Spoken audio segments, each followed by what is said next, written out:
Ganito yung solar panel, nasa bubong siya, nakalagay ito dapat kung saan matatamaan ng araw para makapag-charge ng maayos at matagal. Ito naman yung mismong ilaw, gabi ko kasi kinuhaan kaya may flashlight, may red yan na indication kapag nag-charge siya, kapag may araw. Meron itong iba't ibang size na pagpipilian depende sa laki ng lugar kung saan mo ilalagay. Ganyan siya kaliwanag kapag binuksan, pinatay ko na sa part na ito yung flashlight.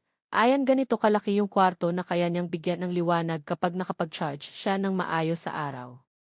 Tipid ito sa kuryente lalo na sa gabi lang ginagamit ang ilaw sa kwarto.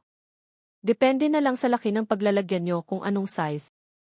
Ito naman yung remote, meron siyang iba't ibang pindutan yung mga may oras ay para maset mo gano siya katagal nakabukas at automatic siya mamamatay. Meron din yung dim mode pwede mo siyang hinaan o lakasan ng liwanag.